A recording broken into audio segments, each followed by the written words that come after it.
तो कहानी के शुरू में हम एक आर्कियोलॉजिस्ट टीम को देखते हैं जो नई नई जगह पर जाकर खोज किया करती थी, ऐसी चीजों के बारे में पता करती थी जिनके बारे में कोई भी न जानता हो। आज उन्होंने एक केव के अंदर जाना था, मगर तभी उनकी नजर एक पुरानी चर्च पर पड़ती है जो कि एक ऊंची चट्टान पर बना हुआ था और काफी पुराना भी होता है। अब उसी को देखने के लिए आर्कियोलॉजिस्ट की टीम ऊंचाई पर चढ़कर ऊपर बढ़ती है, जहाँ पर इन्हें बहुत ही पुराने जमाने की चीजें देखने को मिलती है। वो चीजें उन्हें बहुत अलग लग रही थी, वो उसमें खो जाते हैं। अब उनके दिल में ऐसी ही और चीजें देखने की ख्वाहिश जाहिर होती है, इसलिए अब वो चर्च के और अंदर जाने का सोचते हैं। उसमें एक धमाका करते हैं ताकि आगे का रास्ता खुल सके, मगर बॉम्ब पहले ही फट जाता है, जिस वजह से चर्च की बिल्डिंग सारी की सारी गिर गई थी क्योंकि वो बहुत पुरानी होती है। आर्कियोलॉजिस्ट की पूरी टीम नीचे जाकर गिरती है, मगर उन्हें ज्यादा चोट नहीं आती, पर उन्हें वहाँ पर कोई अजीब सी आवाज सुनाई देती है। वो आवाज किसकी थी कोई भी नहीं जानता। अगले सीन में हमें आर्कियोलॉजिस्ट की एक और टीम दिखाई जाती है जो उसे केव में जाने की तैयारी कर रही थी जहाँ पर पहली टीम गई थी। जो कुछ हमने कहानी के शुरू में देखा, ये वक्त हमें अब 4 साल आगे का दिखाया गया है, लेकिन कोई भी इस बात के बारे में नहीं जानता था कि पिछली वाली टीम कहाँ पर गई, कहाँ पर गायब हुई, किसी को कुछ पता नहीं था। अब इस टीम को उस गार की गहराइयों में जाना था जहाँ पर बहुत पानी होता है, इसलिए टीम का हेड एक बहुत ही बेहतरीन स्कूबा डाइवर की टीम से बात करता है जो तैरने में माहिर थी। वो बताता है कि इस केव के बारे में बस यही सुना है, जो भी गया वापस नहीं आया। ये बात सुनकर वो टीम घबरा जाती है, मगर इस काम के लिए उन्हें बहुत अच्छे पैसे मिलने थे, इसीलिए वो केव में उनके साथ जाने के लिए तैयार हो जाते हैं। अब जब ये सारी टीम हेलीकॉप्टर से उस जगह पर पहुंचते हैं तो इन्हें वहाँ पर पुरानी टीम के जूते भी मिलते हैं जो 4 साल पहले यहाँ पर आई थी। स्कूबा डाइवर की टीम का एक लड़का जिसका नाम टाइलर होता है, वो वहाँ पर डॉक्टर कैथरीन से बात करता है। ये लोग आपस में हर चीज का प्लान बना रही थी। अब हेड जिसका नाम जैक होता है, वो अपनी टीम को बताता है कि हम केव में पूरे 18 दिन तक रहेंगे और आहिस्ता आहिस्ता वहाँ से अजीबोगरीब चीजों को बाहर भेजेंगे, इसलिए हर कोई अपना सामान चेक कर ले ताकि कल को कोई गड़बड़ ना हो। अब वहाँ पर एक डॉक्टर आता है, वो सबको कुछ अजीब चीजें दिखाता है जो इन्हें केव के अंदर से मिली थी, जिसमें कुछ एंटीक्स नायाब चीजें थी और कुछ अजीब तस्वीरें भी। उन्हें देखकर ऐसा लग रहा था कि जैसे तस्वीरें किसी अजीब से क्रिएचर की हो। वो यहाँ पर सबको एक कहानी सुनाता है जो आसपास के गांव में बहुत मशहूर थी। वो कहानी ये थी, जो इस शहर का राजा था वो भी इस केव में गया था क्योंकि उसे ये खबर मिली थी कि वहाँ पर कई टन सोना छुपा हुआ है। वो राजा जब केव में गया तो उसके बाद फिर कभी वापस नहीं आया। लोगों का कहना था कि इस गाड़ में कोई अजीब सा क्रिएचर रहता है। जैक को ये सारी कहानी सुनकर उन बातों पर यकीन नहीं आता, मगर डॉक्टर जैसे कहानी बता रहा था उसकी बातों से तो यही लग रहा था कि इनमें कुछ तो सच्चाई जरूर है, इसीलिए इन्हें संभल कर रहना है। अब अगले दिन सारी टीम एक एक करके केव गार में नीचे उतरती है। हम केव का नजारा देखते हैं जो बहुत बड़ी थी और खौफनाक किस्म की। उस केव में नुकीली चट्टानी थी और बीच में पानी जिसमें गहराई बहुत ज्यादा थी। यहाँ पर पहुंचकर जैक सबसे पहले अपनी टीम में से एक साथी को नीचे पानी में भेजता है। जब वो तैरकर नीचे जाता है तो पहले तो उसे पानी में कोई चीज नहीं मिलती, लेकिन थोड़ा सा आगे जाने पर उसे सूखी जगह नजर आती है। वो वहाँ पर रुककर अब अपनी टीम से बात करता है। जैक की टीम अपने साथी को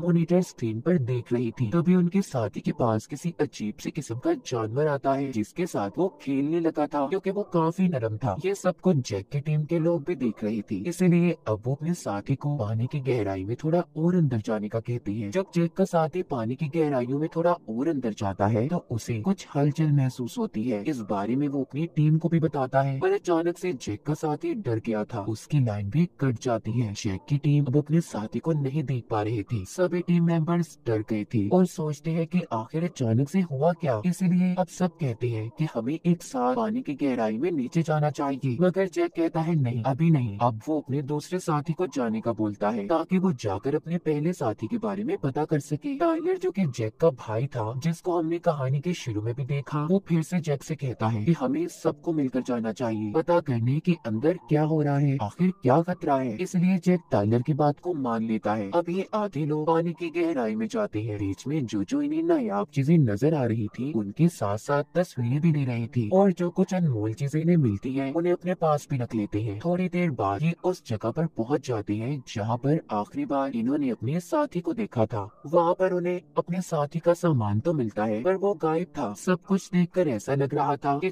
जैसे वो खुद अपने सामान को छोड़कर अपनी मर्जी से गया हो। वहाँ पर इन्हें कुछ और पुराना सामान भी मिलता है जो कि किसी पुरानी आर्कियोलॉजिस्ट टीम का था। तभी जैक की टीम के एक साथी को साइड पर अजीब सा मरा हुआ जानवर मिलता है, जिसे जब वो देखने जाता है तो डर गया था और चिल्लाता है। अब वहाँ पर उसके चीखों की आवाज को सुनकर जितने भी और जानवर थे सब ने उस पर हमला कर दिया था। वो उसे खींचकर पानी के अंदर ले जाते हैं, जहाँ पर एक बहुत बड़ा क्रिएचर जैक के साथी के टैंक पर हमला करता है। उसका टैंक फट जाता है, जिसकी आवाज को सुनकर टाइलर जब उसे बचाने भागता है, मगर तब तक देर हो गई थी। वो बड़ा क्रिएचर उसे खींचकर अपने साथ ले गया था, जो कि एक तंग गार्ड था जो पानी में काफी गहराई में था, जिसके अंदर इंसान का जाना तो मुमकिन नहीं था क्योंकि वो बहुत ज्यादा छोटी जगह थी। अब टाइलर वापस आकर इस बारे में अपनी टीम को बताता है तो सब सुनकर हैरान हो गए थे। कहते हैं कि नामुमकिन सी बात है ये केव जमीन के बहुत नीचे है और फिर उससे भी ज्यादा गहराई में किसी जानवर का पल पाना बहुत मुश्किल है। इसके बाद जैक की टीम दोबारा से अपने साथी को ढूंढने का कहते हैं, मगर अब वो रास्ता भी बंद हो चुका था जहाँ से ये पहले गए थे, क्योंकि टैंक के फटने की वजह से पत्थर नीचे आकर गिरे, जिससे रास्ता बंद हो गया। मतलब के दो साथी इनके लापता हो चुके थे। ये दोबारा से अब अपने बेस पर आ जाते हैं, उसी ठिकाने पर जहाँ पर ये केव में ठहरे हुए थे। जैक अपनी पूरी टीम से कहता है कि हमारे पास यहाँ रहने के लिए सिर्फ 18 दिनों का सामान मौजूद है, इससे पहले हमें यहाँ से निकलना होगा। जैक का साथी कहता है अब हम पुराने रास्ते से तो वापस नहीं जा सकते, क्योंकि ऐसा लगता है उधर कोई खतरनाक जानवर है जिसने हमारे साथियों पर भी हमला किया है। क्या पता उसी ने पुराने आर्कियोलॉजिस्ट की टीम को भी मारा हो। जैक अपने साथी से कहता है क्या हो गया है, तुम शांत रहो। वो अब डॉक्टर से भी इस बारे में बात करता है, जिस पर डॉक्टर कहता है कि ये बात मुश्किल है, मैंने कभी ना तो इतने बड़े क्रिएचर को देखा और ना उनके बारे में सुना है।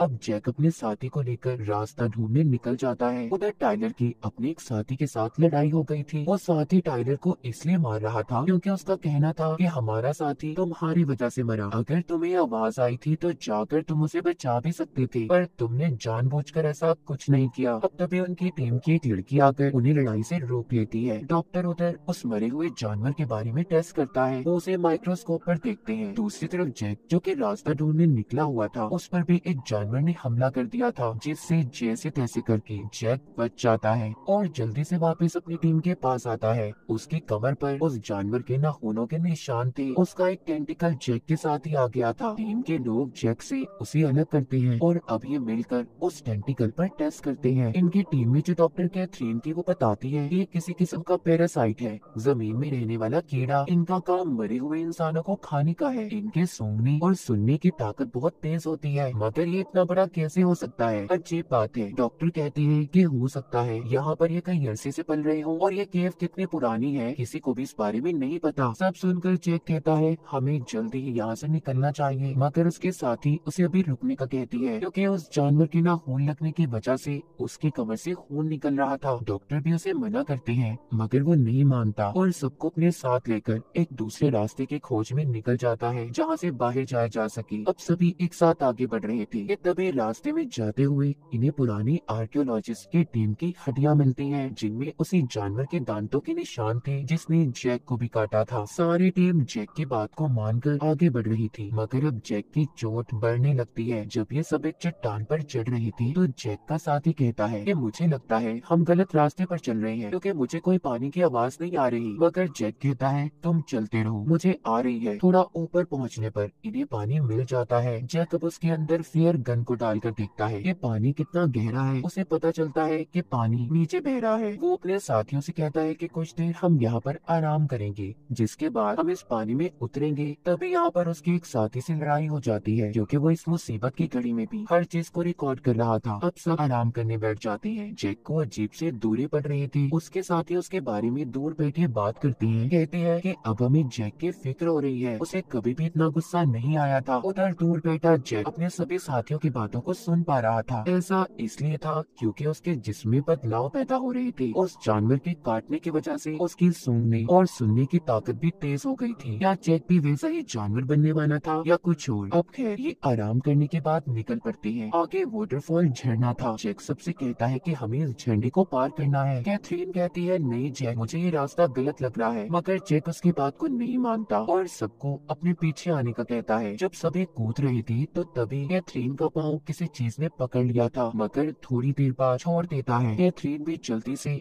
अब अपने साथियों के साथ आगे बढ़ती है। और कहती है कि नीचे कोई चीज है। जब ये नीचे देखते हैं तो नीचे इन्हें व्हील दिखाई देती है जो इनके इर्द गिर्द घूम रही थी। इसी दौरान ऊपर से जब डॉक्टर भी आता है तो वही क्रिएचर जिसने जैक को काटा था वो एकदम से आकर डॉक्टर पर हमला कर देता है। उन्हें अपने साथ केव में ले गया था। जैक उसका पीछा करता डॉक्टर को बचाने की कोशिश करता है मगर नहीं बचा पाता। तभी जैक की नजर उस क्रिएचर पर जाती है जिसके जिस्म पर टैटू बना हुआ था। वो उसे देखकर सोचता है कि शायद ये अजीब सा दिखने वाला क्रिएचर पहले कभी इंसान हो, क्योंकि जानवरों के जिस्म पर तो टैटू नहीं होते। अब उसे अपनी भी फिक्र होने लगी थी क्योंकि इसे भी ऐसे ही क्रिएचर ने काटा था। अब जैक वापिस आ जाता है मगर इस बारे में वो किसी को भी कुछ नहीं बताता। डॉक्टर कैथरीन उसे बहुत डांटती है, कहती है मैंने कहा था ना तुम्हें ये रास्ता गलत है। जैक तुम्हारी वजह से हम यहाँ पर फंसे और तुम्हारी वजह से ही डॉक्टर की जान गई है। आगे आकर ये एक जगह पर बैठ जाते हैं जहाँ पर इन्हें पानी का तेज बहाव नजर आता है। तब जब उस रास्ते से जाने लगते हैं तो जैक सबको मना करता है और कहता है कि नहीं, हम चट्टान के ऊपर चढ़ेंगे और फिर वहाँ से दूसरी तरफ जाएंगे। कैथरीन सुनकर टाइलर से कहती है कि जैक अपने होश खो चुका है, वो नहीं जानता कि वो क्या कर रहा है, इसलिए हम में से किसी को टीम को लीड करना होगा। मगर टाइलर उसकी बात को अनसुना कर देता है और आगे बढ़ जाता है। अब आधे लोग कैथरीन की बात को मानने को तैयार थे जबकि आधे जैक के साथ जाने के लिए तैयार हो जाते हैं। एक लड़की जैक के साथ ही जब चट्टान पर चढ़ना शुरू होती है तो ऊपर वही बहुत बड़ा खूंखार क्रिएचर आ जाता है जिसे देखकर वो लड़की डर गई थी और नीचे गिर जाती है। पर क्रिएचर आकर उसे पकड़ लेता है और उससे चिपक गया था।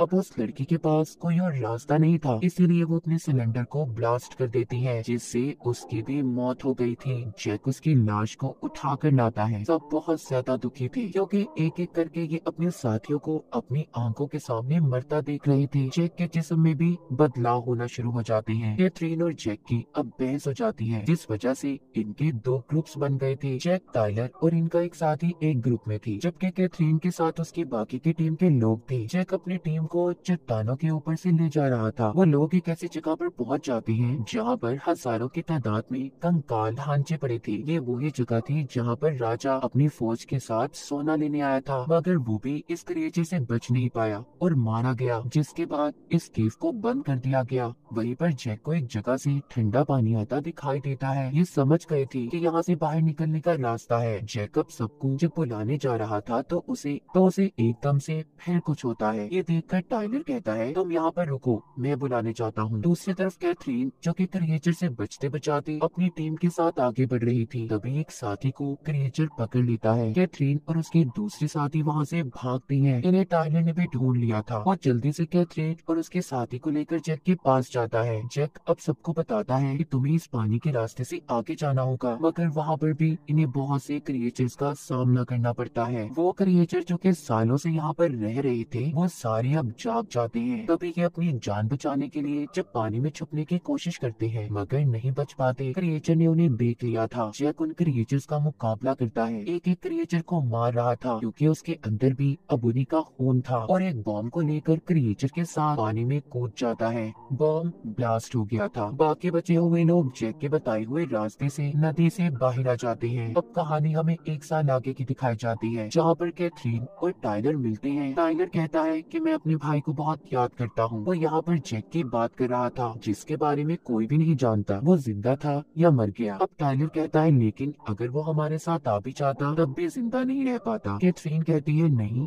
ऐसा नहीं है, वो यहाँ पर भी जिंदा रह सकता था। ये बोलकर कैथरीन उसे मिलती है और यहाँ से जाने लगती है। इसी दौरान टाइलर उसकी आंखों को देखता है जो बिल्कुल जैक जैसी लग रही थी जब वो इन्फेक्टेड हुआ था, मतलब कि कैथरीन भी इन्फेक्टेड थी। जब केव में किसी ने कैथरीन का पाँव पकड़ा था तो तभी ये इन्फेक्टेड हुई होगी। अब वो क्रिएचर कैथरीन की वजह से और भी बढ़ेंगे, मतलब कि केव से भी बाहर वो जिंदा रह सकते हैं। टाइलर उसे ढूंढने लगता है मगर वो अब जा चुकी थी। क्या पता कैथरीन ने इन क्रिएचर्स की फौज बना ली हो, कोई कुछ नहीं जानता था। और इसी के साथ इस फिल्म की कहानी भी यहीं पर खत्म हो जाती है।